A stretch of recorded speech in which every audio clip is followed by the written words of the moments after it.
Ketika kita memilih jalan Allah, mungkin akan banyak pengalaman-pengalaman unik yang kita alamin sepanjang jalan. Kalau kita ngambil jalan yang lain, kayaknya lempeng, cuman nggak sampai. Lurus tuh, nggak tahu kemana tapi. Kalau jalan Allah kadang berliku.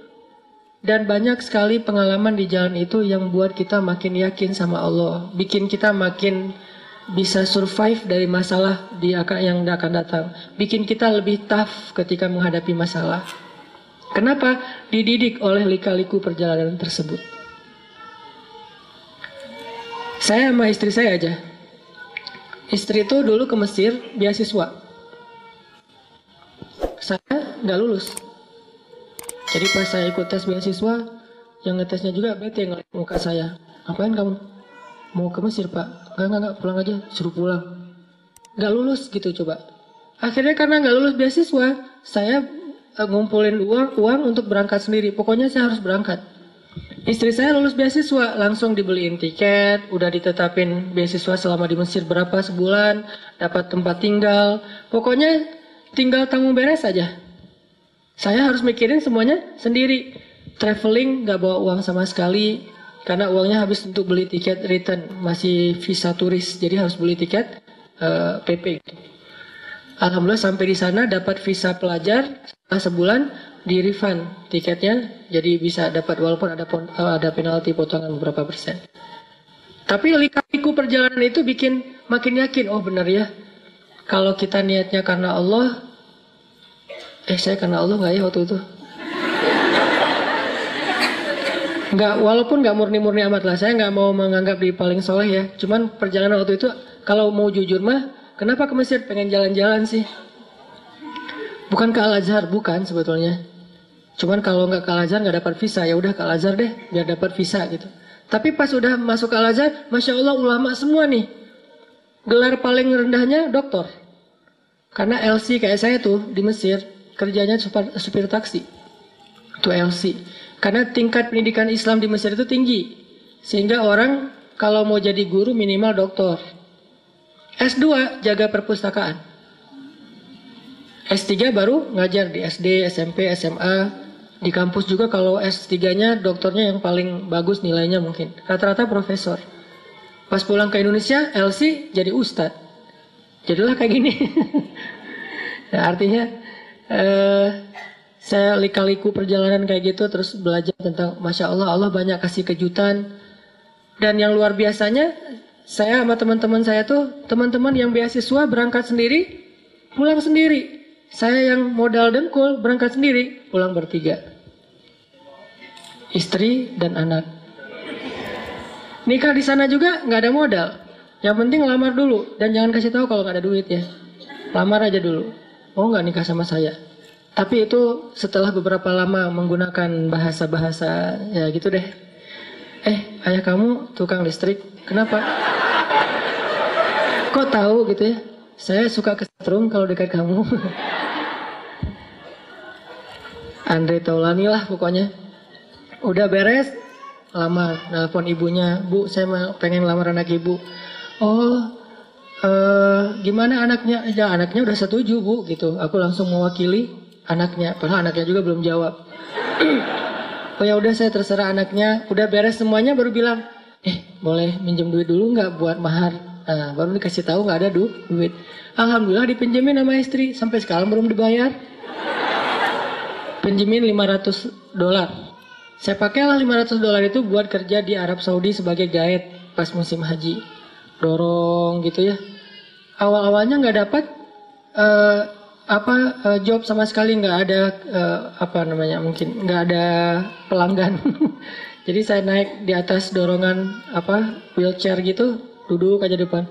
Ya Allah, nggak adakah hamba-hambamu yang sakit hari ini gitu ya. Dari pagi sampai sore ditungguin nggak ada yang sakit. Kayaknya jamaah haji sehat walafiat. Dan itu musibah buat saya. Akhirnya sore-sore ada jamaah haji Indonesia dari Solo keluar dari masjid, kelihatan kayak bingung gitu. Langsung saya samperin, ini kayaknya calon-calon nih, saya datengin. Bu, kenapa? Ya Dek, saya kesasar nggak tahu pulang ke arah mana. Oh ya ikut saya aja. Padahal saya juga baru di situ nggak tahu.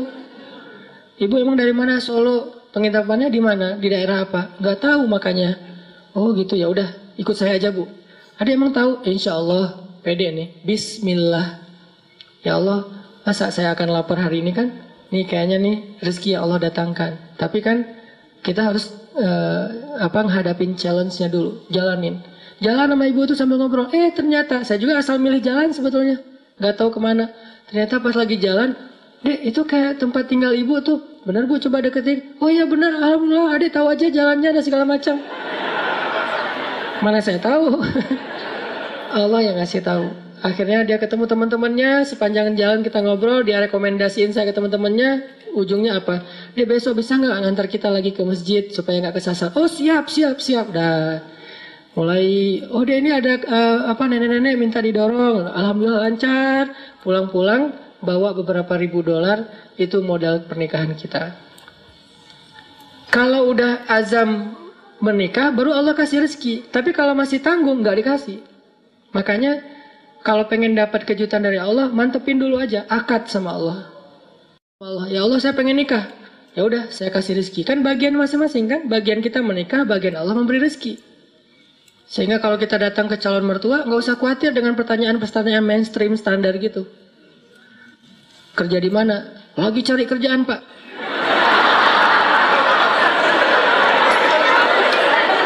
Pede gitu. Terus gimana kamu ngasih makan anak saya? Siapa yang ngasih makan? Allah. Masa dia mau bilang nggak mungkin kan ya? Kalau perlu koleksi beberapa hadis, judulnya hadis-hadis melamar. Tuh ada beberapa hadis, salah satu yang terkenal, kalau datang kepadamu anak muda yang baik akhlaknya, maka jangan ditolak. Ngomong aja Pak, saya pernah tuh ya baca hadis, katanya sih sahih gitu. Ini kayak gini nih hadisnya, bener nggak ya Pak? Oh bener nih hadisnya emang sahih. Ini maksudnya gini nih Pak, jangan ditolak. Itu gimana maksudnya Pak? Itu tips, insya Allah nggak bakalan ditolak teman-teman. Tuh kayaknya 90% kemungkinan diterima, cuman 2 tahun lagi. Saya terima deh, cuma jangan sekarang, nanti aja. Setelah kamu dapat kerjaan, angger ya, tetap aja. Oke, jadi gimana kita nge-recovery emosional kita?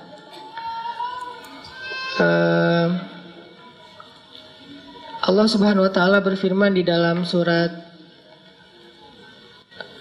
kalau tidak salah, Al-Ma'arij, Innal insan khuliqa halu'a, idza massahu syarr jazua, wa idza massahul khair manu'a. Manusia itu labil. Idza massahu syarr jazua, wa idza massahul khair manu'a. Emang kayak gitu, manusia itu labil. Terus recovery kelabilannya tuh kayak gimana? Ternyata recovery itu akan cepat dan bertahan kalau kita belajar, yakin, dan berpegang teguh kepada Allah. Cepat recovery-nya teman-teman. Para sahabat Nabi itu, gimana pun mereka soleh, mereka tetap manusia, kadang emosional juga. Tapi recovery-nya cepat. Contoh, Abu Bakar pernah sakit hati sama keluarganya, ada saudaranya yang memfitnah Aisyah. Dia nuduh Aisyah itu selingkuh. Sakit hati kan Abu Bakar? Akhirnya karena Abu Bakar sakit hati, Abu Bakar pun bersumpah. Abu Bakar posting juga, kata Abu Bakar, demi Allah, saya nggak bakalan ngasih lagi pertolongan dan bantuan kepada orang itu selama-lamanya. Kenapa? Udah terlanjur sakit hati sama dia. Bersumpah Abu Bakar, nggak akan nolongin dia lagi. Ternyata Allah komen di postingan itu. Apa komenan Allah? Janganlah seseorang yang diberikan kelebihan harta di antara kalian, surat An-Nur, bersumpah untuk tidak membantu saudaranya. Maafkanlah, berlapang dadalah. Tidak sukakah kalau kamu Allah mengampuni dosa-dosamu? Ala tuhibbuna ayyaghfirallahu lakum? Akhirnya ketika Abu Bakar baca komen ini, astagfirullahaladzim, langsung Abu Bakar delete postingannya. Posting baru, mulai sekarang saya akan bantu dia 2 kali lipat. Allah langsung first like ya. Itu yang terjadi di dalam surat An-Nur. Kenapa Abu Bakar sedih? Karena beliau manusia. Kenapa Abu Bakar sakit hati? Karena beliau manusia. Sesoleh apapun tetap aja dia manusia. Cuma recovery-nya cepat. Kenapa? Karena berakadnya dengan Allah, bukan dengan makhluk. Kalau kita berakad dengan makhluk, susah recovery-nya. Tergantung orang itu. Kalau kita berakad dengan Allah, cepat recovery-nya. Karena Allah Rahimun, Rahmanun, Karimun, Jawadun. Allah itu maha baik. Misalnya, kita marah sama orang lain. Terus kita maafin dia. Apa akad dengan Allah? Nanti Allah maafin saya. Makin besar dosa orang yang kita maafin, makin besar dosa kita yang dimaafin sama Allah. Dosa apa yang paling besar yang dilakukan seseorang kepada kita? Tadi, ditikung. Ustadz, nggak mudah Ustadz maafin yang kayak gitu-gitu Ustadz. Saya tuh udah berusaha ya selama 5 tahun. Di tahun ke-5 ternyata gagal gara-gara dia. Padahal dia datangnya cuma beberapa bulan terakhir. Kenapa bisa nikung? Dia teman curhat kita. Kita curhat ke dia, ternyata dia dapat info dari kita, dia jalan duluan. Kan sakit banget tuh. Makin sakit, makin berat, makin besar dosa yang kita maafin dari orang lain, berarti makin besar dosa kita yang dimaafin sama Allah. Minimal 10 kali lipat. Itu akadnya, sehingga jadi ada motivasi untuk memaafkan orang. Ya udah deh, saya maafin biar Allah maafin saya. Emangnya kita nggak punya dosa? Kalau kita mau ngitung dosa kita, nggak usah jauh-jauh. Dosa sholat aja kita udah banyak tuh. Kita udah ninggalin sholat sejak kita balik usia 12 tahun. Kan kita dulu sering ngerasa 12 tahun tuh masih anak kecil ya. Sehingga sholat suka belang-belentong gitu, nggak rapi. Kadang sholat, kadang enggak. Yang rajin cuma sholat maghrib doang ya. Isya subuh udah kelewat. Terus pas sudah ABG dikit, usia 17 tahun masih sholat, cuma sering menjamak. Subuh dijamak dengan duha misalnya. Sholat juga subuh, tapi jamak. Dan itu istiqomah banget loh. Jadi dari bab sholat aja kita udah bermasalah, udah banyak dosa nih. Gimana mau amal-amal yang lain? Berarti caranya gimana? Maafinlah kesalahan orang yang lain supaya Allah maafin kesalahan kita. Akadnya sama Allah, recovery-nya gampang. Saya pernah pas di Bandung, mobil ditabrak dari belakang, serempet. Akhirnya penyok dan agak rusak.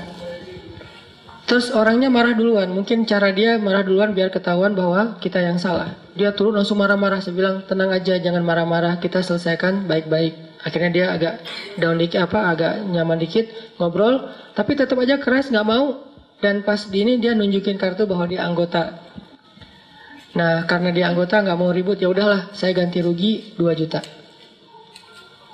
Pas sudah ganti rugi 2 juta, dia pergi, saya berdoa, Allahumma ajurni fi musibati wa khluf li khairan minha.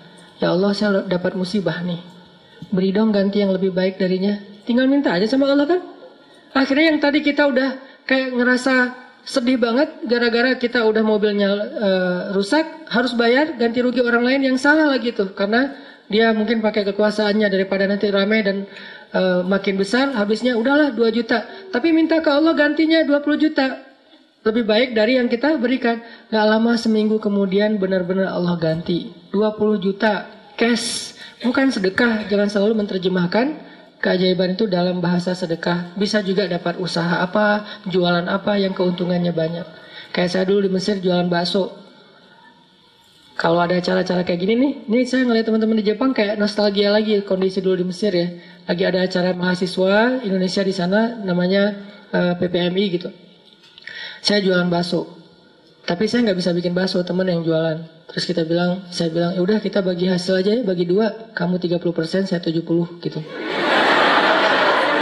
Dia mau, alhamdulillah dia bikinin, terus saya ini jual. Terutama buat acara mahasiswa Malaysia. Kenapa? Karena menurut saya orang Malaysia nggak bisa ngebedain bakso yang enak sama yang enggak. Soalnya di Malaysia nggak terlalu banyak kan. Kalau di Indonesia kan banyak tuh bakso. Akhirnya jual ke Malaysia. Nggak terlalu enak juga, mereka, wah enak Pak Cik, tak apa-apa gitu ya. Udah jualan. Kalau orangnya enakan. Orangnya nyaman gitu, saya kasih baksonya banyak. Kalau orangnya mukanya agak-agak kurang nyaman, kasih aja 2 lah. Nggak usah banyak-banyak datang.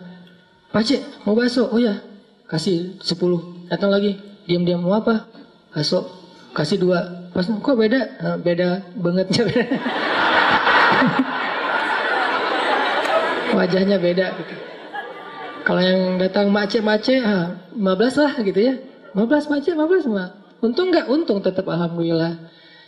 Jadi kenapa? Karena kita berakatnya kalau hilang sesuatu Allah yang ganti. Saya pernah mau acara sholat tahajud malam-malam. Acaranya jam 2 malam, saya baru bangun jam 2. Telat kan? Akhirnya panik, nyamber HP, jatuh. Pecah layar depannya, udah nggak bisa kepake. Itu HP sekitar harga 2 juta lah. Jatuh langsung, ya Allah beri saya ganti yang lebih baik. Nah ini juga jatuh bukan apa-apa ya, karena pengen tahajud. Pakai diomongin lagi.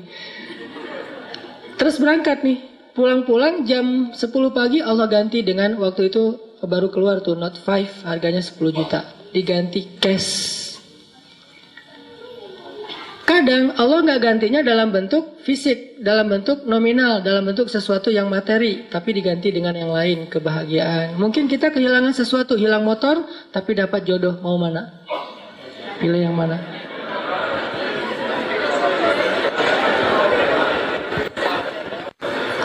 Jadian nih, gara-gara nikmat hilangnya motor. Pas ketahuan kita nggak punya motor, putus lagi.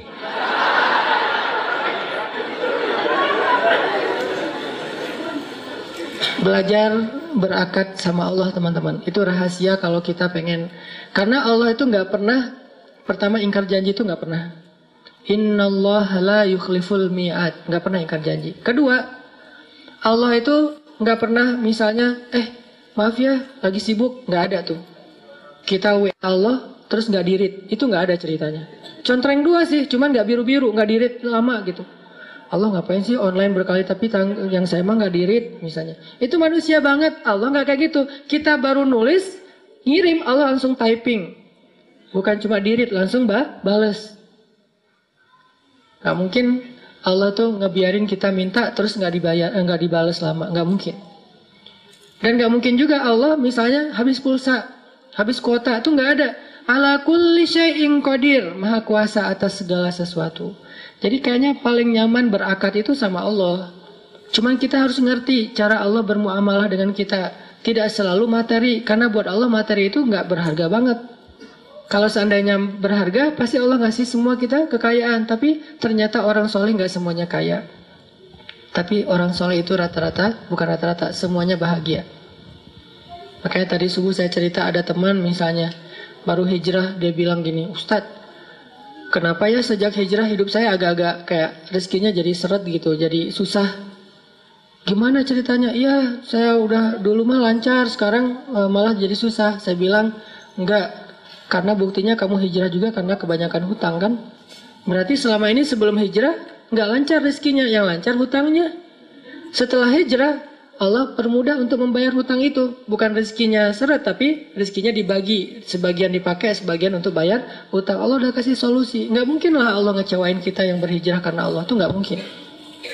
Jangankan Allah nih, Nabi Muhammad aja nggak pernah membiarkan ada yang datang ke beliau ditolak dalam keadaan nggak dikasih apa-apa, itu nggak ada. Semua yang datang ke Nabi meminta sesuatu, pasti pulangnya membawa sesuatu. Apa aja? Pernah Nabi lagi jalan pakai baju baru gitu. Baru dikasih sama Raja Khurasan. Kasih baju. Bajunya warna merah. Bukan gamis ya, baju biasa. Warna merah, dipakai sama Nabi. Terus dilihat sama orang miskin, sahabat ngomongnya, Muhammad, itu baju bagus juga ya? Gitu. Nabi pas diomongin kayak gitu, Nabi tanya, kenapa mau? Gitu. Mau. Dibuka sama Nabi, Nabi pulang nggak pakai. Dan Nabi juga kalau pulang nggak pakai baju masih keren ya, 6 pack gitu. Kita nggak pakai baju 0 pack kan agak-agak gimana gitu kan ya. Kan perut Nabi itu 6 pack kata sahabat, seperti batu yang tersusun kan. Itu karena mungkin beliau bukan nge-gym sih, sering naik kuda, itu kan kayak orang bisa seluruh tubuhnya tuh gerak, akhirnya bagus badan Rasulullah. Nabi nggak pernah mau ngecewain orangnya. Terus Nabi jalan pakai syalnya syal baru gitu. Untungnya nggak pakai kupluk baru ya, pakai syal doang gitu. Datang orang Badui ditarik syalnya, dilepas sama Nabi dikasih. Ada yang datang ke Nabi, ke Aisyah misalnya, Aisyah tuh cuma punya 3 butir korma. Dari pagi belum makan, untuk sahur aja nggak dimakan karena pengen dipakai untuk buka puasa hari itu. Datang satu orang ibu dengan 2 anaknya. Karena lapar bilang, Aisyah saya belum makan dari pagi. Aisyah langsung ngambil ngasih. Jadi nggak makan sahur, nggak berbuka puasa. Kenapa? Karena sifat Nabi itu tidak ada yang datang kepada beliau pulang dalam keadaan tangan kosong. Itu nggak ada. Nabi aja kayak gitu, apalagi Tuhannya Nabi, Allah Subhanahu Wa Taala. Nggak ada yang datang kepada Allah pulang dalam keadaan kecewa, itu nggak ada. Kalau dia kecewa, berarti dia nggak ngerti cara berakad sama Allah. Dia salah faham dengan cara-cara Allah. Kalau dia ngerti Allah, gak bakalan kecewa. Dia tahu banget Allah maha baik. Allah yang selama ini nolongin saya. Allah yang yang menyelamatkan saya. Alam yajidka yatiman fa'awa. Wa wajadaka dhallan fahada. Wa wajadaka ailan fa'aghna. Dan Allah itu tergantung prasangka hambanya kepada Allah. Kalau kita berprasangka baik, Allah akan ngasih apa yang kita persangkakan 10 kali lipat lebih baik. Kalau kita berprasangka buruk, maka Allah seperti yang kita prasangkakan. Jadi tergantung kita nih, mau gimana? Mau dapat nikmat, ya udah, Allah maha pemberi nikmat. Mau dapat jodoh, Allah maha menciptakan segala sesuatu berpasangan. Gak mungkin saya dibiarkan sendiri. Masa kita kalah sama Julaibib?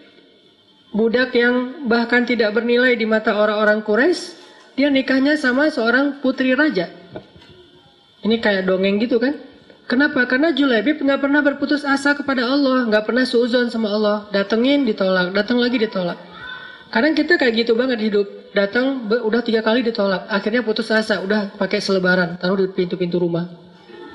Mau nggak nikah sama saya? Siapa yang mau tolong hubungin nomor telepon ini. Kalau nggak mau jangan dibalas udah. Ternyata dari 100 selebaran nggak ada yang nyangkut. Karena kita naruhnya di rumah kontrakan yang belum ditempatin. Wah. Ini maksudnya husnuzon sama Allah. Jangan suuzon. Begitu kita husnuzon sama Allah, baru berbaik sangka. Kadang-kadang kita baru membatin, Allah udah kabulkan. Di Bandung tuh banyak tuh kejadian kayak gitu. Hal-hal yang menurut saya dulunya terjadi di zaman para ulama, sekarang terjadi di zaman kita. Kok bisa ya? Mirip dengan kisah Imam Ahmad bin Hambal yang datang ke Basroh gara-gara ada yang beristighfar kan di Basroh. Itu terjadi loh di Bandung dengan saya. Suatu hari saya datang ke masjid markasnya Pemuda Hijrah, Masjid Al-Latif di Bandung. Ada rapat gitu, kita sering rapat, terus karena macet, saya nggak mau naik kendaraan sendiri, pesan ojek online, berangkat. Dari pagi sampai sore. Di masjid itu, saya sholat zuhur dan asar ngimamin. Karena lagi ada saya di situ, ya udah sekalian ngimamin. Pas sudah selesai asar, udah beres semua rapat, saya order lagi, ada yang ngambil, ojek online, jalan. Di tengah jalan orangnya ngobrol. Mas, suka sholat di masjid itu juga? Saya bilang, ya, sesekali, saya bilang. Iya ya, masjid itu ramai sekarang, anak-anak mudanya luar biasa itu masjid. Saya juga suka sholat di situ, kata dia. Itu ada tuh imam muda, siapa namanya di situ teh? Muzammil. Iya ya Muzammil tuh suaranya bagus ya. Ya alhamdulillah. Mas suka ikut talim juga di situ. Kadang-kadang saya bilang. Oh iya hebat, itu talimnya ramai banget tuh. Ada juga tuh ustadz siapa gitu yang suaranya kayak cewek, kata dia. Saya mulai nih, nyari masalah nih tuh. Tapi saya senang dengar boosternya YouTube segala macam, gurunya Muzammil, siapa ya namanya? Siapa? Hanan? Iya Hanan gitu, itu luar biasa. Mas suka dengar ceramahnya juga? Suka. Dan saya nggak bohong kan, karena emang saya kadang-kadang dengerin booster, 1 minute booster itu juga kayak dapat hidayah. Dapat hidayah dari diri sendiri. Saya dengar, Masya Allah nih Ustadz enak juga ya ceramahnya. Saya kayak dapat hidayah dari ceramah diri sendiri. Kayak misalnya ceramah tentang diri, nge-reject Allah. Allah manggil, reject. Sehari 5 kali kita nge-reject Allah, tapi Allah nggak pundung. Kita baru mungkin ngerasa kayak belum dikabulkan doa aja, udah pundung fisabilillah. Kan banyak yang pundung fisabilillah. Pundung di jalan Allah kan banyak tuh. Allah nggak pernah pundung. Itu bikin saya, iya ya Allah sering kita reject tapi nggak pundung. Datang lagi besok, datang lagi lusa, datang lagi. Bertahun-tahun Allah manggil kita, seringnya kita reject. Rejectnya itu kasar lagi tuh. Kok udah azan aja sih, kan kasar banget ya rejectnya. Nah itu saya bikin, oh Masya Allah nih ceramahnya luar biasa, dapat hidayah. Saya juga senang dengar ceramahnya, saya bilang, iya. Mas di situ jadi jamaah atau orang PKM juga? Ya ngurus masjid juga sedikit-sedikit. Dia mulai curiga gitu. Ngelihat ke belakang dia gini. Mas tadi yang imam sholat zuhur ya? Ya, saya bilang. Asar juga? Ya. Mas ini namanya siapa gitu. Saya bilang Hanan. Hanan yang mana nih? Mulai oleng dia tuh. Hanan Ataki. Langsung wah gitu. Berhenti rame heboh di perempatan jalan. Coba semua orang ngelihat ke arah kita. Hanan Ataki, Masya Allah gitu. Dia langsung berhenti. Memang lampu merah sih, bukan gara-gara itu. Berhenti. Langsung berhenti terus dia ngomong, Masya Allah, saya selama ini tuh sering berdoa. Ya Allah kalau ikut taklim, saya pengen banget ketemu Ustadz itu, tapi jangan di taklim yang berdua gitu. Gimana caranya? Istighfar, salawat. Ternyata Allah kabulkan sebulan doang loh. Dia kayak gitu. Sebulan kemudian Allah kabulkan, saya order ojek online, dia ngambil, akhirnya kita satu ojek berdua. Ngobrol sepanjang jalan, sampai ke rumah tuh heboh. Di rumah dia minta selfie, sampai ke tetangga pada ngeliat, ada apa sih rame gitu. Heboh gitu kan, Masya Allah ternyata dia berdoa dengan istighfar dan salawat. Allah kabulkan, bukan saya yang soleh, dia yang soleh, makanya doanya dikabulkan. Kayak saya cerita, kayak saya mah bukan tipe istri saya. Justru dia nggak pengen yang kayak saya. Kenapa? Banyaklah. Pertama, Dove lah ya. Warnanya agak gelap. Keseringan di pantai. Terus yang kedua orang Sumatera. Kan buat orang Jawa mungkin Sumatera dianggap keras gitu ya. Padahal enggak kan? Sumatera itu dianggap keras. Ada yang curhat Apalagi orang Sumatera kuliah di Mesir. Mesir itu Sumateranya Arab. Yang paling keras tuh Mesir tuh di Arab teh. Tapi walaupun keras mereka tuh orangnya nggak baperan. Keras doang, cuman nggak sampai ke hati. Ngomong nyapa, hey bro, tapi kayak orang marah-marah. Kamu ini nyapa atau marah? Nyapa. Oh ya. Saking ininya. Sehingga buat istri saya ketemu orang Sumatera. Awal-awal nikah itu banyak yang nggak nyambung. Menurut istri saya lagi marah. Menurut saya nggak lagi marah. Salah saya apa? Saya bilang. Dia udah baper misalnya. Karena beda culture antara Jawa sama Sumatera. Sumateranya Aceh pula. Yang di kampung saya itu memang markasnya GAM juga. Jadi kita terbiasa ngomongnya teriak-teriak. Akhirnya istri saya ngambek. Pas kita mau foto wedding lagi tuh. Habis nikah mau foto berdua, foto keluarga. Ngambek akhirnya dia naik tram yang di tengah kota itu yang lambat gitu tuh. Dia naik, saya kejar, tapi di slow motion gitu. Saya kejar, akhirnya karena nggak kekejar, dia naik di gerbong depan, saya di gerbong belakang. Tapi saya berdiri di pintu ngelihat, kalau dia pas sudah berhenti di halte mana, saya lihat dia turun nggak? Oh belum turun, saya tungguin. Belum turun, pas dia turun, saya turun juga. Wah ngejar-ngejar, akhirnya kita foto dalam keadaan bete. Dan foto itu masih ada sekarang, wajahnya wajah bete. Saya bukan tipenya banget tuh. Ditambah lagi di Mesir, saya bukan orang yang terkenal yang nilainya bagus, yang berprestasi secara akademik seperti Ustadz Abu Somad. Enggak, main aja kerjaannya. Sehari makan di restoran itu 3 kali. Kenapa? Karena saya sambil kuliah, sambil kerja kan. Alhamdulillah kasih banyak rezeki tuh. Beasiswanya banyak, terus saya dolar keliling lah. Terus bakso, tahu, segala macam lah. Pokoknya ayat-ayat cinta aja. Habibur Rahman yang menulis buku itu bukan cerita tentang beliau, justru cerita tentang saya yang nggak nulis. Karena yang kayak saya itu ada beberapa orang yang emang kerja mungkin kurang mampu lah ya. Tadi anak tukang pangkas kan. Lagian saya ngirim ke adik-adik saya yang lagi sekolah di Aceh. Saya kirim, mak butuh apa? Ya mau mau Ramadan tapi di rumah nggak ada kulkas. Ya udah berapa harga kulkas? Dikirim beri kulkas. Kulkas pertama ada di rumah kita tuh pas saya di Mesir. Mak butuh apa lagi? Ya mau pasang telepon, masa mama harus ke tetangga terus nggak enak kalau ditelepon sama kamu. Ya udah pasang, kirimin. Adek butuh apa? Baju baru, kirimin. Alhamdulillah ada rezeki nih. Nah, tadi cerita apa? Apa tadi teh? Kok jadi kemana-mana? Ya itulah pokoknya. Intinya agak gagal fokus. Intinya bahwa ketika saya di Mesir itu, alhamdulillah saya itu bukan tipe istri, tapi dia bisa terima. Pas saya datang, kayak nggak bisa nolak gitu. Kenapa? Karena kita kuat-kuatan doa. Mungkin ternyata Allah lebih mengijabah doa saya daripada doa dia. Kalau dia, ya Allah jangan yang itu, jangan yang itu, jangan yang itu. Saya, ya Allah yang itu banget deh. Ternyata Allah mengijabah. Ustadz dilawan ya. Oh ya Allah. Tahajud, begitu diterima, tahajudnya lupa. Kebiasaan manusia tuh gitu. Ya Allah, yang itu banget, yang itu banget. 4 ciri yang ada, yang dia pantengin. Gak boleh saya banget, ada pada saya 4-4-nya. Pak, saya tanya, kenapa kok kamu terima? Karena kamu punya yang kelima, apa? Hati kamu. Kenapa dengan hati saya? Enggak lah ya. Yang jelas, Allah yang menggenggam segala sesuatu. Minta aja sama Allah. Bukan sama makhluk. Makhluk boleh kita minta tolong segala macam. Cuma bergantungnya jangan kepada makhluk. Kalau kita gantungnya sama Allah, dimudahin banget. Saya tuh suka kadang-kadang, dulu kan suka ada kayak film apa yang vampir teh apa?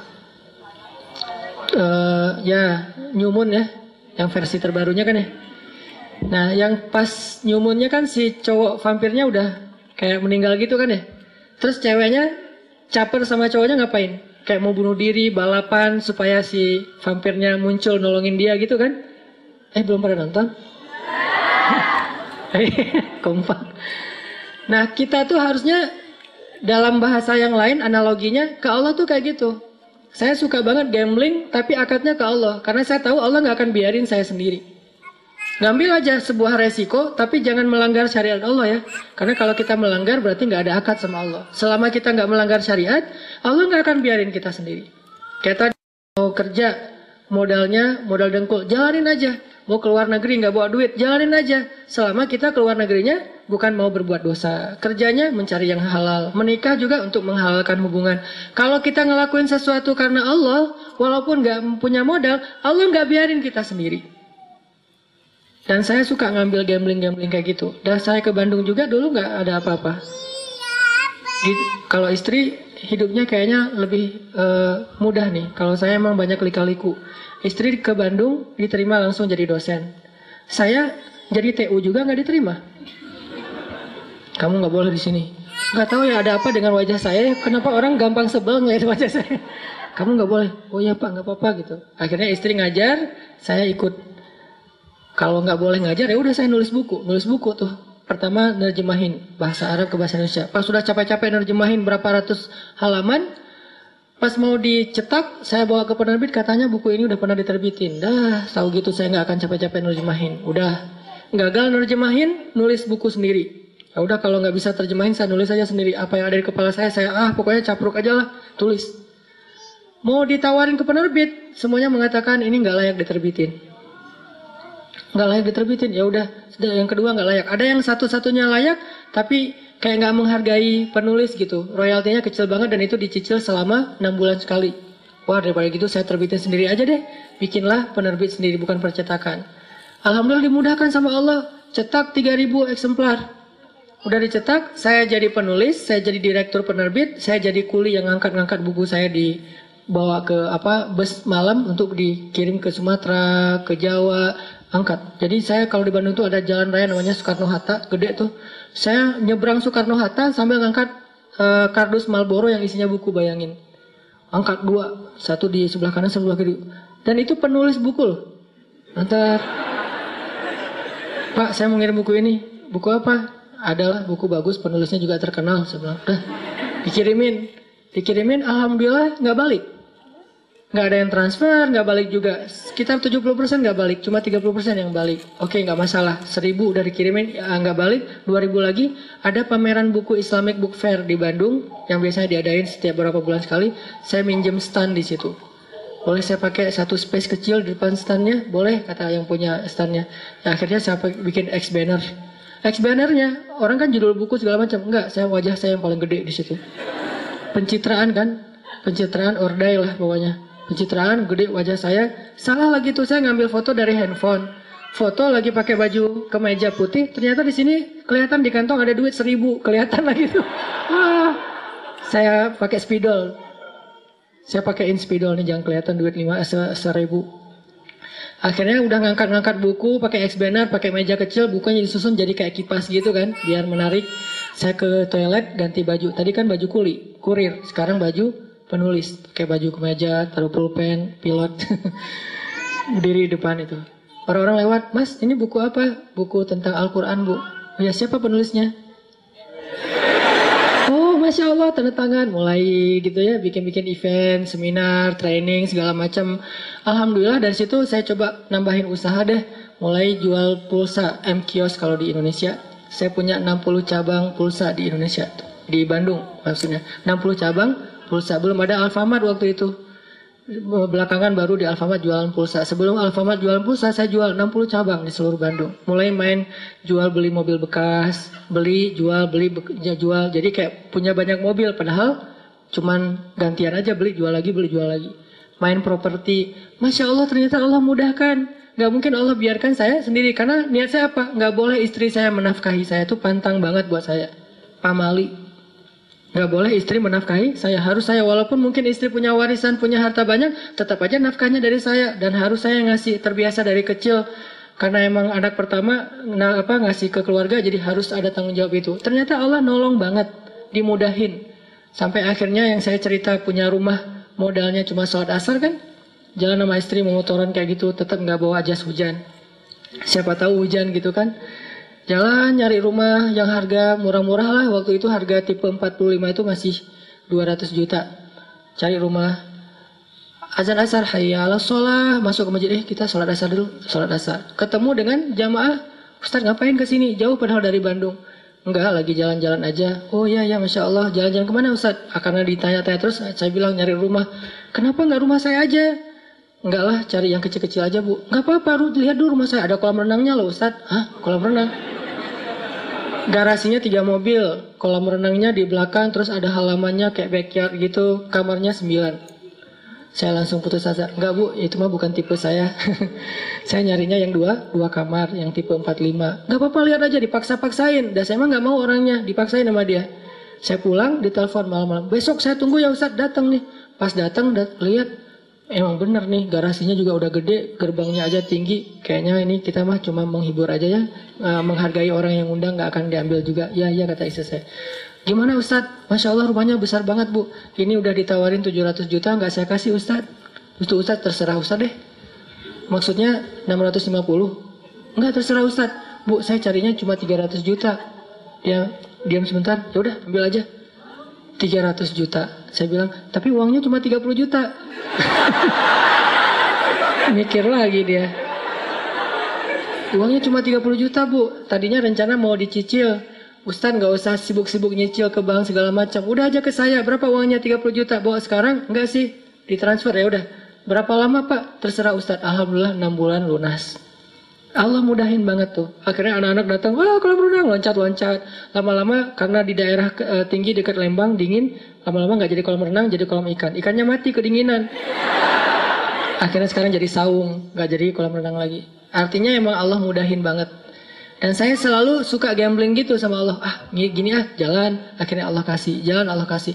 Pemuda hijrah itu sendiri adalah ilham dari Allah. Karena selama 8 tahun saya ngajar dari masjid ke masjid, saya ada feeling guilty. Masa sih dakwah saya gini-gini aja? Kayak nggak ngaruh terlalu banyak kepada masyarakat, cuman ke ibu-ibu yang udah rajin ngaji. Mereka mah udah pada soleh. Gimana dengan teman-teman yang masih jarang ke masjid? Mikir 8 tahun. Allah kasih ide, bikinlah sebuah gerakan anak muda. Segmennya anak main. Mulai saya deketin anak-anak main. Main apa yang paling seru anak muda nih? Misalnya BMX sama skateboard. Saya coba golosoran gitu ya, skateboard. Walaupun nggak bisa ngetrik. Wah enak ternyata. Apalagi pas misalnya di ball gitu kan, angin-anginan gitu. Terus coba Ustadz yuk ke laut, coba main surfing. Pedal, awal-awal pedal tuh tangan kaku. Karena kan berat banget kan pedal. Sampai pas sholat habis pedal tuh nggak bisa angkat tangan, nggak bisa gini. Jadi sholatnya nggak bisa digerakin, awalnya kaku. Lama-lama teman-teman server, ternyata emang server di Indonesia itu banyak yang legend ya, hebat-hebat. Server-servernya pada respect karena dianggap Ustadz bisa pedal juga, udah uyuhan kan. Ustadz pedal doang gitu kan ya. Pas segitu udah lumayan lah untuk Ustadz mah pedal doang, walaupun datang ombak lari gitu. Ombak, Allahu Akbar, lari gitu. Apalagi kalau udah barrel gitu kan, itu bahaya banget. Sampai pernah dihempaskan ke bawah sampai habis ini. Walaupun nggak seperti hempasan masa lalu sih, masih lumayan lah. Dihempasin. Oh, ya. Artinya dimudahin sama Allah dalam jalan dakwahnya sampai alhamdulillah jadi tren di Indonesia. Anak muda berhijrah di seluruh Indonesia sekarang. Anak muda itu rajin taklim ke masjid.